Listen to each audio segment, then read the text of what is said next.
My grandson is dead, and they're calling it a runaway. I stood in my small kitchen, the sheriff's card still warm from his hand. He said, "Martha, kids his age bolt all the time. He'll turn up." But I saw the way his eyes dodged mine. My Leo wouldn't leave without a word, not after promising to fix my porch light this weekend. The mayor's son and the sheriff's daughter were at that party. Everyone in this quiet town is already choosing sides. By morning, the story will be set in stone. I poured myself a glass of water, my hand steady. I smiled softly and memorized every lie. You've probably heard those empty comforts too. I knew I had to uncover what they're hiding. It cost me my peace, the hollow ache where Leo's laughter should be. The situation worsened when Mrs. Gable next door crossed the street to avoid me. Then, sorting through Leo's room, I found his phone tucked under the mattress. Shattered screen, but it powered on. The last message wasn't from him. It was a blurred photo sent to him, time-stamped during the party. Figures in the background, shouting. One face was unmistakably the sheriff's boy, gripping something metal. My breath caught. I closed his door gently. They think an old woman will crumble and forget. But I have all night, and I'm just getting started. I drove to the edge of town where the party was held, an abandoned barn the kids use. The sheriff's deputy was already there, stringing caution tape. "No trespassing, Martha. It's for your own good," he said, not meeting my eyes. I needed to see the ground for myself, to find what they missed. I endured the grit in my lungs, the chill that seeped through my coat. I felt uneasy when the deputy followed me, his footsteps too close. Then, behind a stack of hay bales, I spotted a glint. Leo's silver wristwatch, the one I gave him for his 18th birthday. It was scratched, the strap broken. As I reached for it, the deputy grabbed my arm. "Leave it! Evidence!" he snapped. But his grip trembled. I pulled free, my heart pounding. He didn't stop me as I slipped the watch into my pocket. Back in my car, I examined it. Traces of dark soil clung to the edges, not from this dry barn. It came from somewhere else. Somewhere they don't want me to see. I started the engine. They're hiding more than a fight. I sat in the waiting room of the only lawyer in town, Mr. Hemlock. His secretary eyed me over her glasses. "He's busy with town council matters," she said. But I waited, clutching Leo's watch. I had to secure legal help, to force an inquest. It meant dipping into my savings and the whispers in the room.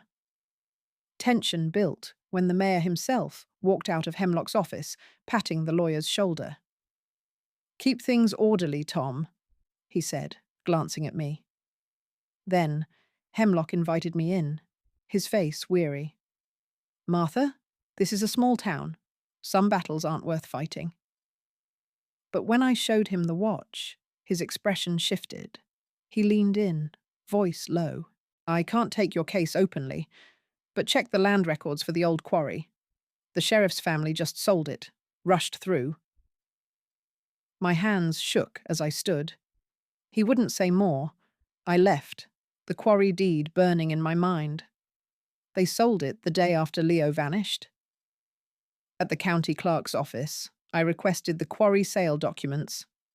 The clerk, a young woman named Lisa, hesitated. "It's not public yet," she mumbled. I wanted to trace the money, to see who profited from Leo's disappearance. It took time, and my back ached from standing too long. I felt stressed when the sheriff called her desk phone. I heard his voice through the receiver, sharp and commanding. Then, Lisa slipped me a note under the counter. "Meet me after work," it read. Outside in the parking lot, she whispered, "The mayor's son paid cash. But there's a second buyer, a shell company. I think it's the sheriff's." Her hands trembled. "They're watching me, too." She hurried away. I folded the note into my purse. They're not just covering up a crime, they're investing in it. I drove home slowly, the pieces fitting together. My quiet street felt like a cage, but I have a list of names now, and I'm not done writing. I called my bank to cancel the joint account I had with Leo, the one for his college fund. The manager, Mr. Doyle, sighed.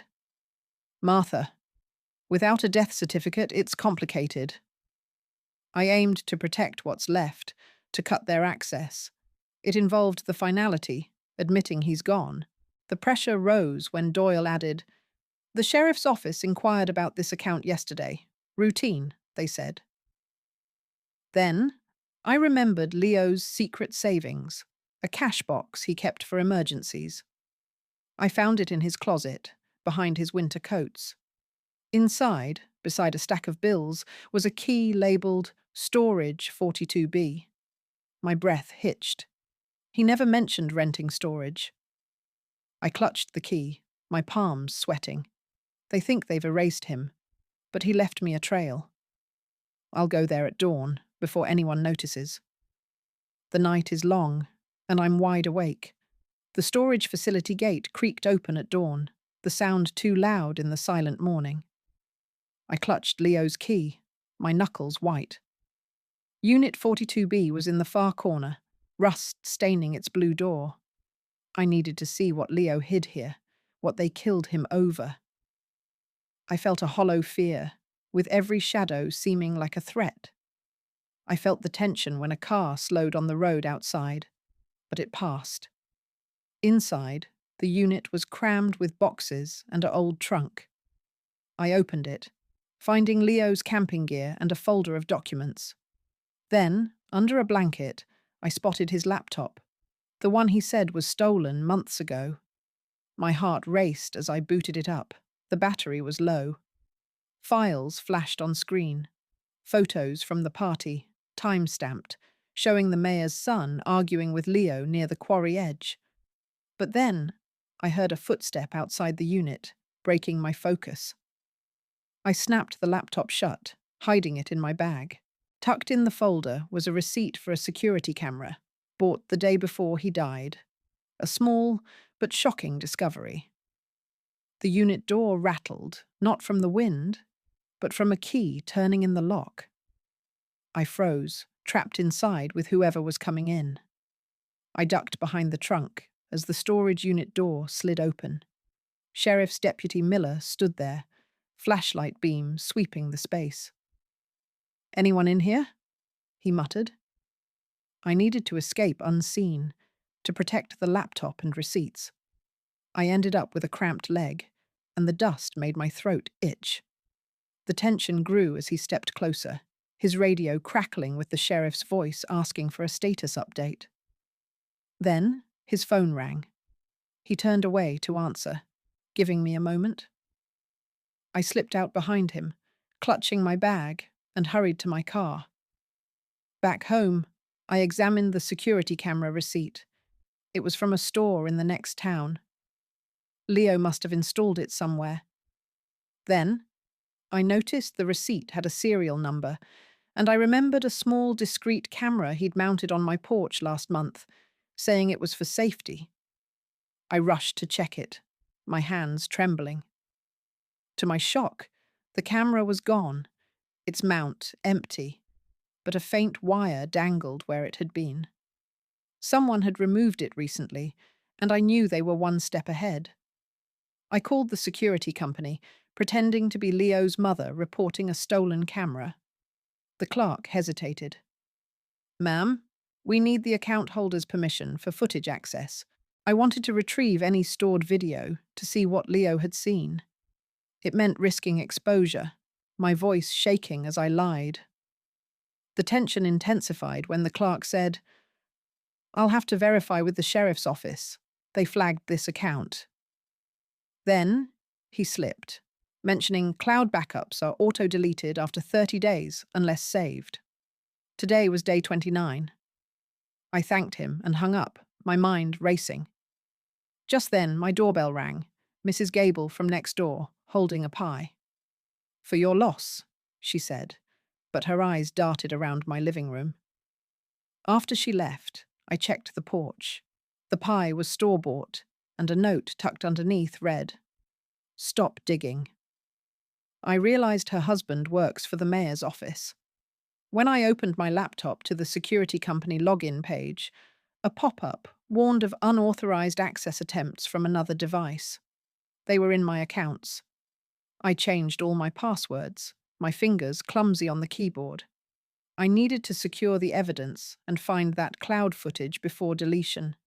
It took time, with the clock ticking toward midnight. The tension surged when a car idled outside my house for hours, a sheriff's department cruiser. Then I remembered Leo's old email. He used it for junk mail, but might have saved something. I logged in, finding a confirmation email for the camera cloud storage. Then, the email included a shared link with another address, one belonging to the mayor's son. My breath caught. I clicked it, but it required a password. To my surprise, Leo's birthday didn't work, but his pet's name did, and I accessed a folder labeled Quarry Night. Inside, one file was downloaded recently by another user. As I opened the video, it showed blurred figures and shouting, but the screen froze. My internet cut out, and the house phone rang with an unknown number. I was isolated, and they knew I was close. I used my phone's data to reload the video, but the file was corrupted. Only audio remained. Leo's voice, clear and angry. "You can't cover this up. I have proof." Then a crash, and someone yelling, "Get him!" I had to preserve this, to find who deleted the video.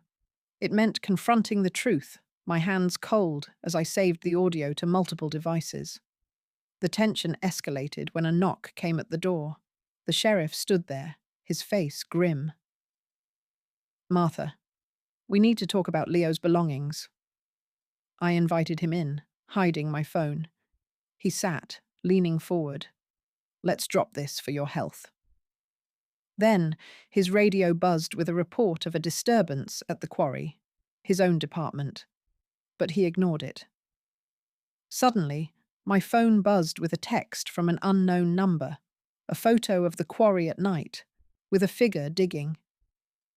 I noticed the timestamp was from last night, not the party night. The sheriff saw my screen, his eyes widening, and he reached for his handcuffs. "I'm taking you in for questioning," he said, but his voice wavered. I stood my ground, the audio still playing in my pocket. The sheriff's hand hovered near his handcuffs, his eyes fixed on my phone screen. "What is that, Martha?" he demanded, his voice tight. I needed to keep him from arresting me and to back up the audio evidence before he confiscated anything. I felt a cold sweat, my heart pounding in my ears. The pressure mounted as he stepped closer, his radio crackling with static. Then, my landline rang sharply from the kitchen, breaking the tension. The sheriff glanced toward the sound, distracted. I quickly slipped my phone into my apron pocket. "Aren't you going to answer that?" he said, but his tone was less sure. I moved to the kitchen, picking up the receiver. It was Mr. Hemlock, the lawyer, his voice low.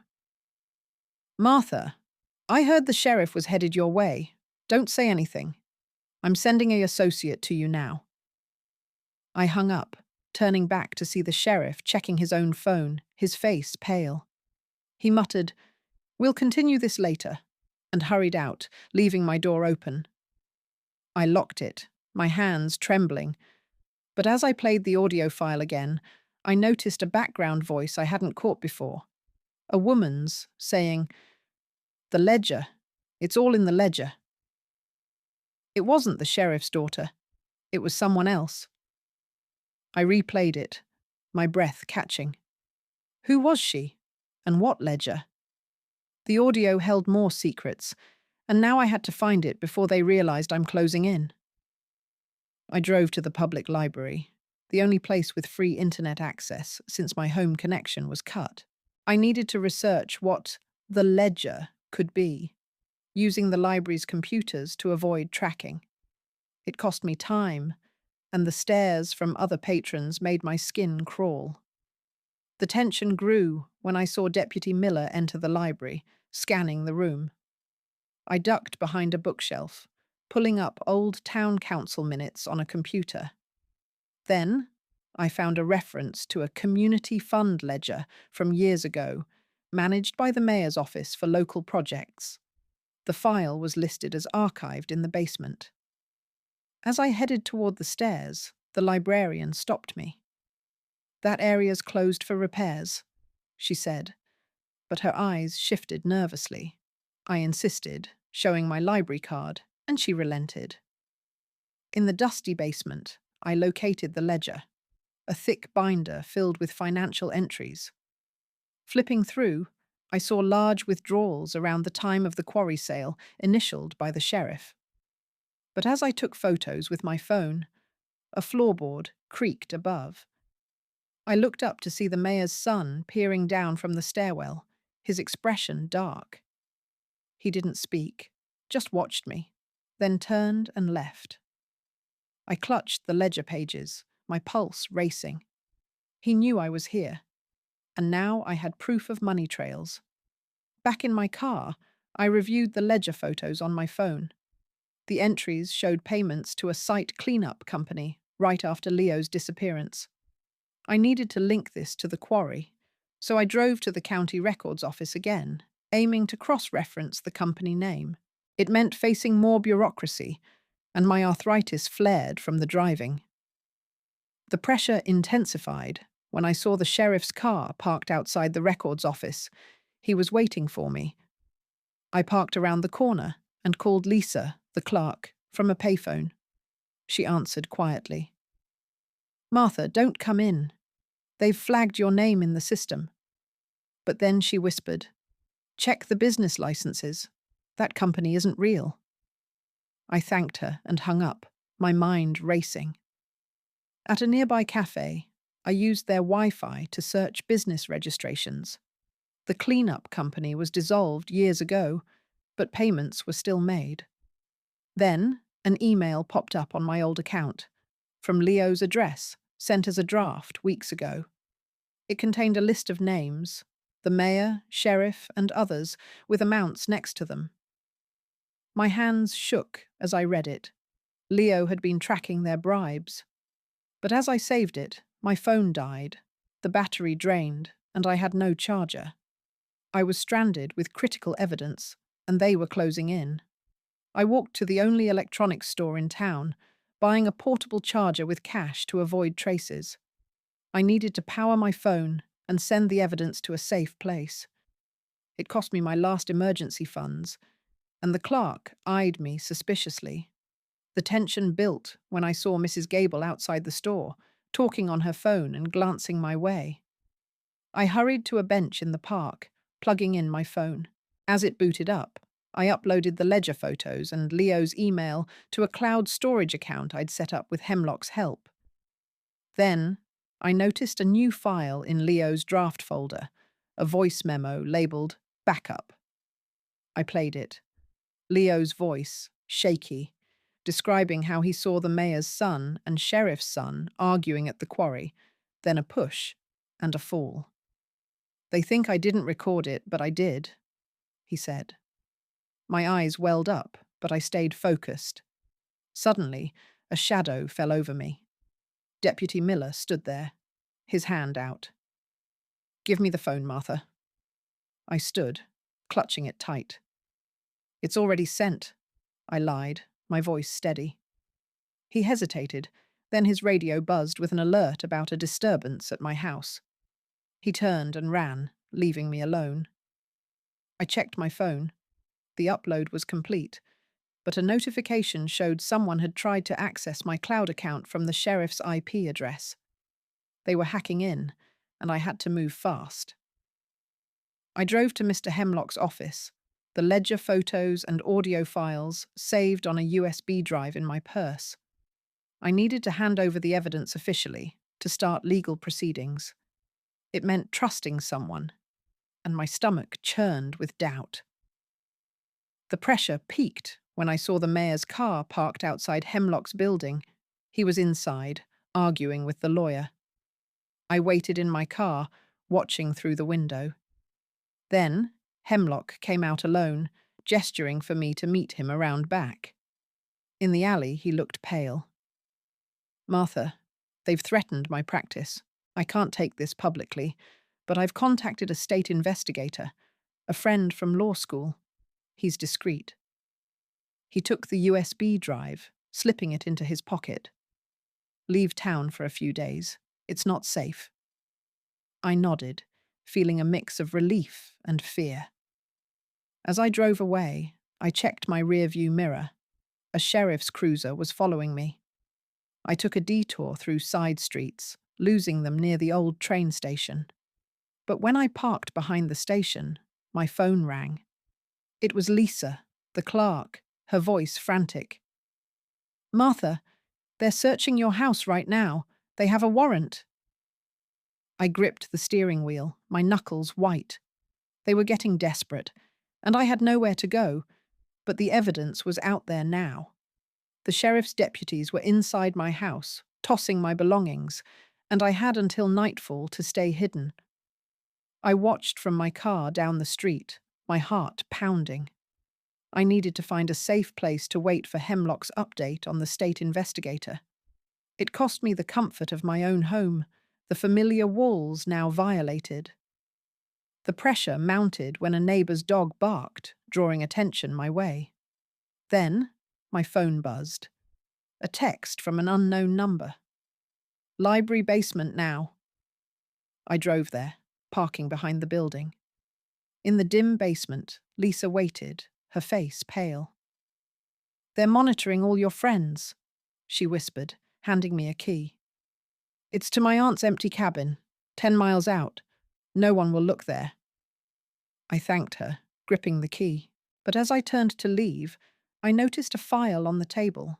Old town meeting minutes Lisa had pulled. One page mentioned a quarry trust fund, managed by the sheriff, with recent large deposits. My breath hitched. This was bigger than I thought. I slipped the file into my bag and hurried out. As I reached my car, headlights flashed in the distance. A sheriff's cruiser turning onto the street. I ducked low, starting the engine quietly. They were expanding the search, and I was running out of time. I drove to the cabin, a small wooden structure deep in the woods. The key turned smoothly, and I locked the door behind me. I needed to rest and plan my next move, to ensure the evidence reached the state investigator. It meant enduring the cold, musty air and my own exhaustion. The tension grew when I heard a car engine outside, not mine, but it passed by. Then I checked my phone. No service, but I had a weak Wi-Fi signal from a nearby farm. I logged into my cloud storage and saw that Hemlock had accessed the files. But then, an email popped up, from Leo's account, sent as a delayed message. It contained a photo of the quarry at night, with a circled area near the water, and a note. "They buried something here." My hands trembled. This was Leo's last clue. I saved the image, but the Wi-Fi cut out abruptly. I peered out the window and saw a figure moving through the trees, a man in a deputy's uniform, scanning the area with a flashlight. He was too close, and I had no way to call for help. I edged away from the window, my pulse racing. They had found my hiding spot faster than I expected. I stayed low in the cabin, listening as the deputy's footsteps circled the building. I needed to escape without being seen, to follow Leo's clue to the quarry. It involved risking exposure in the dark woods, my joints aching with every move. The pressure intensified when the deputy knocked on the door, calling out, "Martha, we know you're in there. Come out quietly." Then, an owl hooted loudly from the trees, distracting him. He turned away, and I seized the moment to slip out the back window, landing softly on the pine needles. I hurried to my car, parked farther down the road, and drove toward the quarry. On the way, I stopped at a payphone and called Hemlock. He answered, his voice strained. "The state investigator is coming tomorrow, but the sheriff's filed a restraining order against you for trespassing." I hung up, my mind reeling. At the quarry gate, I found it padlocked, but the chain was old and rusty. Using a rock from my trunk, I broke it open. Inside, near the water's edge, I saw freshly turned earth where Leo had circled. As I started digging with my hands, my fingers brushed against something hard, a metal box. But then, headlights swept across the quarry entrance, and a voice shouted, "Stop right there!" It was the mayor's son, holding a shovel, and he wasn't alone. I stood up, clutching the metal box, as the mayor's son and another man, the sheriff's nephew, approached. "Give that to us, old woman." The nephew snarled. I needed to protect the box and myself, to buy time until the investigator arrived. It meant facing their anger, my legs shaking beneath me. The pressure surged when the nephew grabbed my arm, his grip tight. "You should have let it go," he said. Then I remembered the audio file in my pocket and hit play on my phone. Leo's voice echoed in the quiet. "You can't cover this up." The nephew froze, his eyes wide, and released me. In that moment, I shoved the box into my coat and ran toward my car. They chased after me, but I reached the driver's seat and locked the doors. As I sped away, I glanced back. They were arguing, and the mayor's son threw his shovel down in frustration. Back on the main road, I opened the box. It contained a small notebook, Leo's handwriting detailing every bribe and threat he'd uncovered. But as I read, my phone rang. It was Mrs. Gable, her voice trembling. "Martha, they've taken my husband in for questioning. They think he helped you. You need to turn yourself in." I ended the call, my hands cold. They were targeting anyone close to me, and I had to act fast. I drove to the only place I felt semi-safe, the library before it opened, waiting in the parking lot. I needed to digitize Leo's notebook and send it to Hemlock to secure the evidence before they caught me. It cost me the last of my energy, the lack of sleep weighing on me. The tension built when a library van pulled in, and the driver, a young woman, eyed me curiously. Then she approached, holding a coffee. "You're Martha, right? Lisa's friend. She told me to look out for you." She led me inside through a back door and helped me scan the notebook pages on a library computer. As we worked, I noticed an entry in Leo's notes. "Payment to Deputy for silence. Confirmed." My stomach dropped. It was Deputy Miller. I finished sending the files to Hemlock, and the woman handed me a keys. "Take my car. Yours is too recognizable." I thanked her, moving to the parking lot. But as I started the engine, I saw Deputy Miller across the street, talking on his radio and pointing toward the library. He spotted me and began running my way. I pulled out quickly, but in the rearview mirror, I saw him noting the license plate. They had a new way to track me, and I was running out of options. I sped away from the library in the borrowed car, my hands gripping the wheel too tight.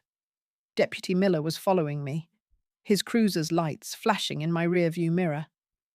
I needed to lose him and reach a safe spot to wait for the state investigator's arrival. It cost me any sense of calm, my breath coming in short gasps as I swerved down side streets. The pressure mounted when he radioed for backup. I heard the crackle through my open window. Then I remembered an old dirt road behind the town dump, overgrown and rarely used. I turned sharply, the car bouncing over ruts, and parked behind a thicket of bushes. Miller raced past, missing my turn. I sat there, heart pounding, and opened Leo's notebook again. In the dim light, I saw a new entry. "Met with SI tomorrow. 10 a.m., bus station. SI must mean the state investigator. Leo had set a meeting before he died. But as I read on, a car engine approached slowly. Not Miller's, but a black sedan I didn't recognize. It stopped nearby, and a man in a suit stepped out, scanning the area with a flashlight. He wasn't from the sheriff's office. He looked official, but unfamiliar. I slid lower in my seat, the notebook pressed to my chest. He was searching for something, or someone, and I was trapped in the shadows. I waited until the man in the suit drove away, then started the car and headed toward the bus station. I needed to be there at 10 a.m. to meet the state investigator, hoping Leo's contact would show. It meant spending the night in my car, cold and uneasy, with every sound making me jump. The tension grew when my phone buzzed. A text from Hemlock. Investigator delayed. Stay hidden. But I couldn't risk missing this chance. At dawn, I drove to the station, parking across the street to watch.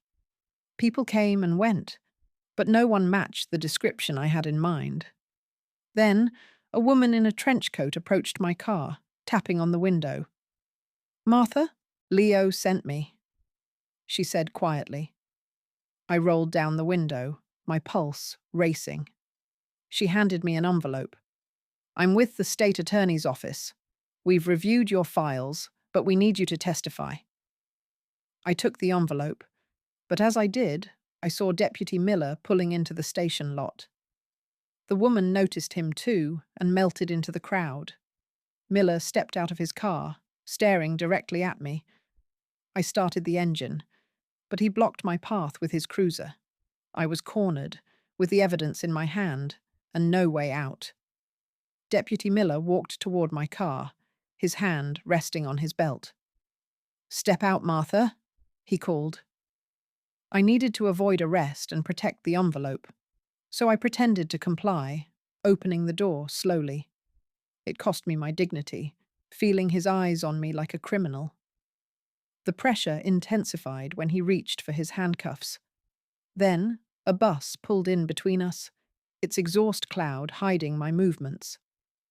I ducked back into the car, slammed the door, and reversed quickly, scraping against Miller's cruiser as I sped away. In the envelope, I found a subpoena draft and a note. "Meet at the old mill at noon. Bring everything." I drove there, my mind racing. The mill was abandoned, its windows boarded up. Inside, the state investigator, a man named Mr. Gray, waited. "We have enough to act, but they've frozen your assets," he said. I handed him Leo's notebook, and he flipped through it. "This names everyone, even the judge." But as we spoke, a noise came from upstairs, a floorboard creaking. Gray gestured for silence, and we peered up the stairs. A shadow moved, and then a voice whispered, "They know you're here." It was Lisa, the clerk, her face pale. "The sheriff's on his way with a warrant for you both," she said, pointing at me. I clutched the subpoena, realizing they were one step ahead again. We hurried out the back of the mill, Mr. Gray leading the way to his car. "I'll take you to a safe house," he said, but I hesitated. I needed to ensure the evidence was secure and not rely solely on him. It meant trusting a stranger, and my instincts screamed caution.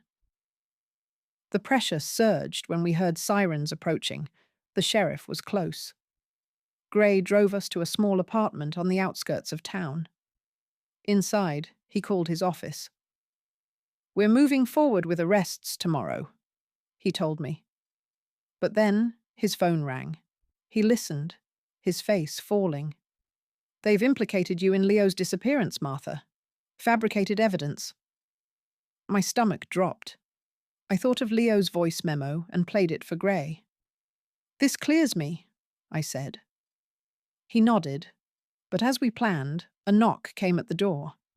It was Mrs. Gable, holding a bag of groceries.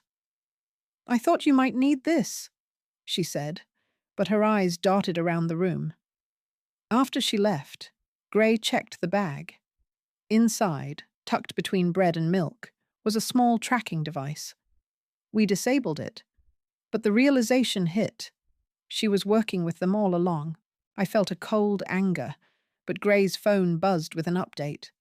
The arrests were scheduled for dawn. We had to stay hidden until then, but the night felt longer than ever. I spent the night on Gray's couch, unable to sleep. I needed to survive until morning and see justice served for Leo. It cost me any rest, my mind replaying every betrayal. The tension built when headlights swept across the window, a car idling outside. Gray peered out. "It's the mayor's car," he whispered. Then, my phone vibrated with a call from an blocked number. I answered. It was the sheriff. "Turn yourself in, Martha, and we'll go easy on you," he said, but his voice shook. I hung up, my hands steady. Gray and I decided to move to a different location before dawn. As we packed, I found a photo in Leo's notebook I'd missed. A picture of him with the mayor's son, both smiling, taken weeks before his death. On the back, Leo had written, "He promised to help expose it all." My breath caught. The mayor's son might have been on Leo's side initially. We drove to a motel, checking in under false names. But as I unlocked the room door, I saw a note slipped under it. "They know where you are. Run." I showed it to Gray, and we hurried back to the car. But the engine wouldn't start. The battery was dead, and figures emerged from the shadows around us. We were trapped, with nowhere to go, and the sky beginning to lighten with dawn. I woke up early that morning, my bones aching as I sat in the old armchair by the window. The sun was just starting to peek through, casting weak light on the yard outside. I had been staying at my sister's place, a small house she rented near the edge of town, because things at home had gotten too tense with my son-in-law meddling in my finances. My bag was tucked beside me, holding Leo's important papers.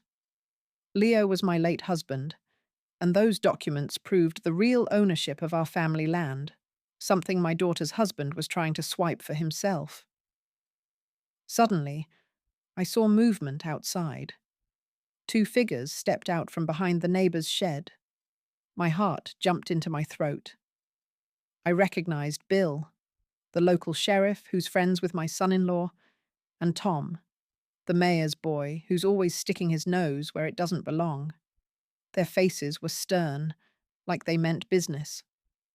I felt a cold fear wash over me. They were here about the papers, I was sure of it. If they got their hands on them, I'd lose everything Leo left me. I had to get out of there fast. Mr. Gray, a kind lawyer who's been helping me pro bono, was asleep in the next room. I shook him awake, whispering that we needed to leave. He nodded, his eyes wide with worry. Just as we were about to slip out the back, a loud honk came from the street. It was the milk delivery truck pulling up, its headlights glaring right at Bill and Tom, distracting them for a moment. That was our chance. Gray grabbed my arm, and we ducked behind the big trash bins near the fence. My knees protested, arthritis acting up again, but I ignored the sharp pain. We couldn't stay there. They'd find us. Gray pointed to the wooden fence at the back of the yard. "Over there?" he whispered. I hiked up my dress and climbed over, gritting my teeth as my knee twinged. On the other side, we found ourselves in Mrs. Gable's quiet garden, full of her prize roses. But then we heard Bill's voice booming, calling for someone named Dave. Probably backup. I checked my bag, my hands trembling. Leo's notebook was safe, but a photo had slipped out. I picked it up. It showed the old quarry on our property, with a specific oak tree circled in red pen. Leo must have marked it before he passed. My breath caught. That tree was where he'd hidden some savings bonds, I realized. We had to get there before they did. We hurried down the sidewalk, sticking close to the hedges. But as we turned the corner, a car sped toward us. Not a police car, but one from the bank, I think, with a flashing light on top. My stomach clenched. We dove into someone's front garden, crouching behind a thick lilac bush. The car slowed, and out stepped Deputy Miller, who's always snooping around for the family. He shone a flashlight around, sweeping it near our hiding spot. He was so close, I could hear his footsteps on the gravel. I knew we couldn't stay hidden for long, and I felt a deep dread settling in my chest. What if they took it all away? We waited until Deputy Miller had driven off. Then we started creeping through people's backyards. My knees were sore, and my back ached from all the stress and hiding through the night. I'm not as young as I used to be, and every step felt heavy. We needed to reach a busier part of town, someplace public, like a shop or a cafe. I figured if we were around other people, it would be harder for anyone to arrest us without causing a fuss. Plus, I had to get a good look at that new photograph Leo sent me. We moved slowly, staying close to fences and hedges. Then I saw them, flyers tacked to lampposts with my picture on them. Big letters said, "Wanted for questioning." My heart sank. I felt so scared and alone, like everyone was turning against me. Gray nudged me and pointed to a small cafe up ahead.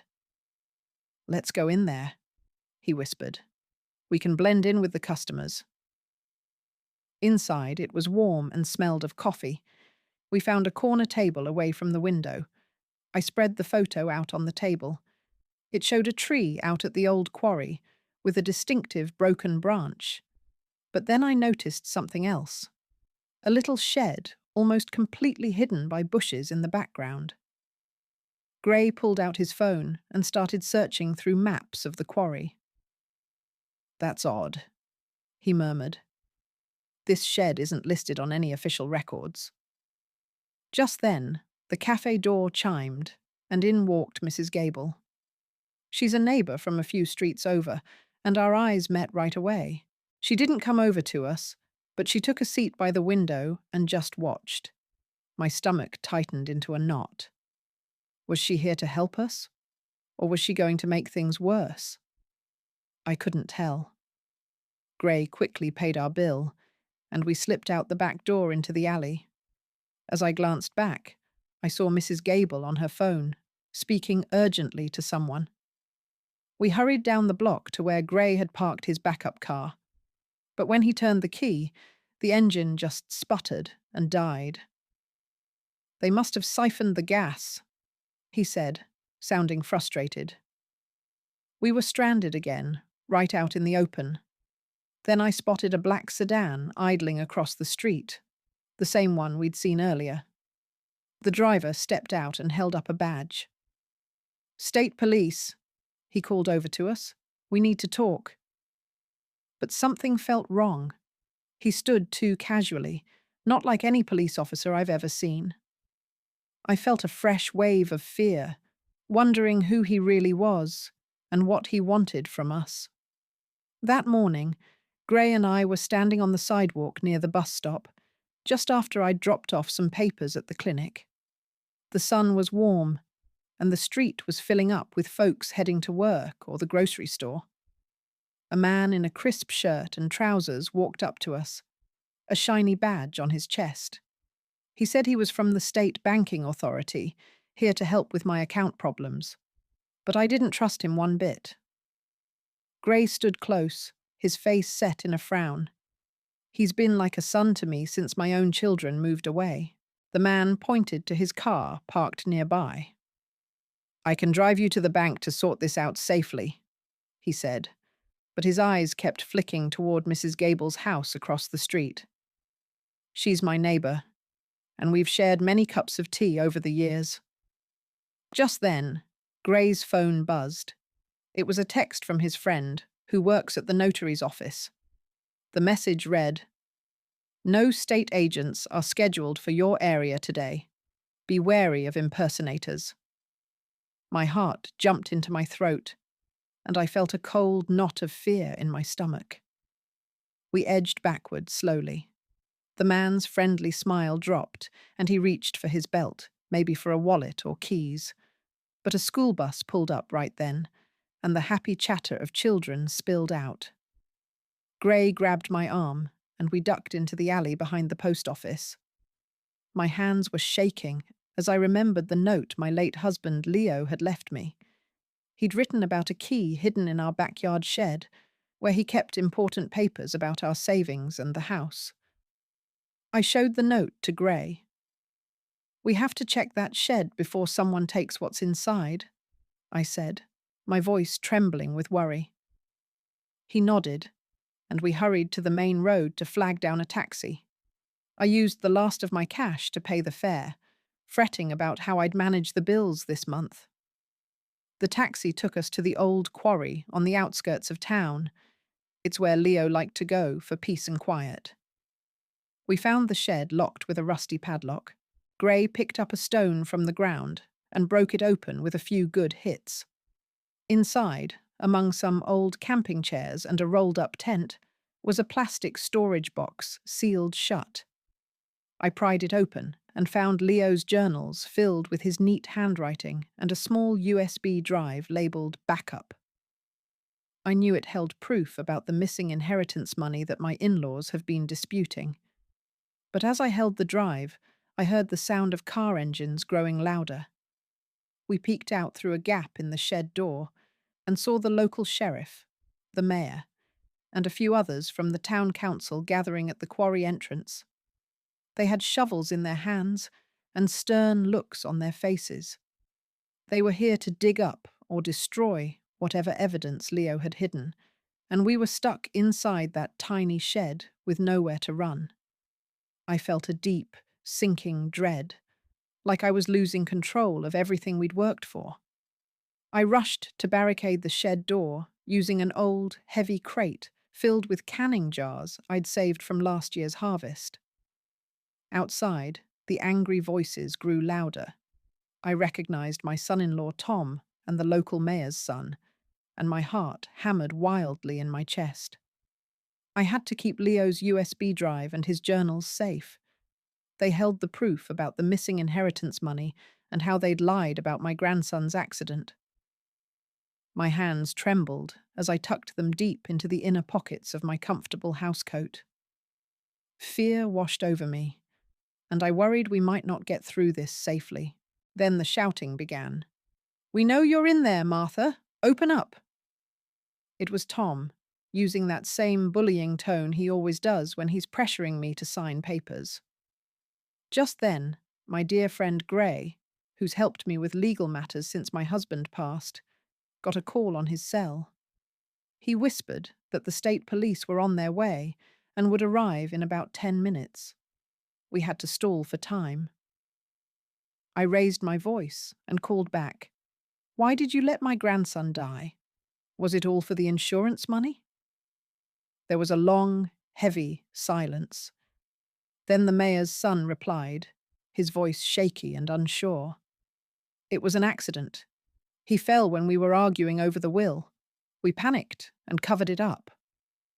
Hearing those words, my eyes filled with tears. I felt such anger at their greed, but I made myself stay calm and steady. Gray quietly recorded every word on his phone, his presence a small comfort. Suddenly, the shed door shook hard as they rammed it with something, likely a log from the woodpile nearby. The old wood splintered, and daylight streamed in through the cracks. We backed into the corner near my gardening tools, and under my foot I felt a loose floorboard. I pried it up with my fingers. There was a small hollow space underneath, just right for hiding the drive. I slipped it in carefully, just as the door burst open with a loud crash. Tom stood there, breathing heavily, but his face changed when he saw Gray holding up the phone, still recording everything. "It's over," Gray said firmly, his voice calm and reassuring. In the distance, sirens wailed, growing closer by the second. The men outside exchanged worried looks, and Tom slowly lowered the shovel he'd been holding. As two state police cars pulled into the gravel drive by my garden, the mayor's son made a sudden grab for the journals in my hands. I held on tight, my knuckles turning white, and Gray stepped between us, pushing him back gently but firmly. The officers hurried over and started arresting each of them one by one. I stood there, clutching Leo's things to my chest, watching this whole messy situation unfold right in my own backyard. A deep sense of relief washed over me, knowing that at last the truth would come out and bring some peace to our family. In the days that followed, the arrests were all over the local news. The whole town seemed to breathe a little easier, like a weight had been lifted. I spent a lot of time sitting on my front porch, in that old wooden rocker. Leo always said he was going to fix the loose board on the steps, but he never got the chance. Now I sat there with his journal in my lap, just holding it. I felt a deep sadness, knowing I had made sure justice was done, but my old quiet life was gone for good. I started going through Leo's things in the house. It was hard, but it had to be done. I packed up his clothes and tools to donate to the church thrift shop. I kept a few treasures, his favorite coffee mug, the watch I gave him on our anniversary, and a box of photos from our trips. Every item brought back a memory, and some days I just sat on the floor and cried. My lawyer, Mr. Gray, helped me get my bank accounts unfrozen. We had to go down to the bank and sign a lot of papers. It felt good to have control over my money again. I decided to use some of it to start a scholarship at the high school in Leo's name. It's for local students who want to learn a trade, like carpentry. Leo would have liked that. The sheriff, the mayor, and their sons all faced charges. It was in the paper for weeks. The truth was finally out, and everyone could see what they had done. I often drive out to the old quarry now. I don't go there angry anymore. I feel a sense of closure. I planted a small maple tree near that old shed, as a living memory of Leo. It's doing well, and I check on it whenever I visit. My neighbours, who used to avoid me, now stop by to chat. Just the other day, Mrs. Gable came over with a plate of cookies. She apologized to me, with tears in her eyes. She explained that the sheriff's family had threatened to cause trouble for her son's business if she didn't go along with their lies. I forgave her right away. I understand how fear can make people do things they regret. Life is much quieter now. I have my little routines: watering the garden, going to the grocery store, having tea on the porch. I still talk to Leo sometimes, just telling him about my day or the changes in the neighborhood. I feel his presence in the gentle breeze, and it comforts me. What started as a need for revenge turned into a search for the truth. And in the end, that truth is what gave me peace. I smile to myself, knowing Leo would be proud of how I handled things. I'm content to live out my days here, with his spirit close by.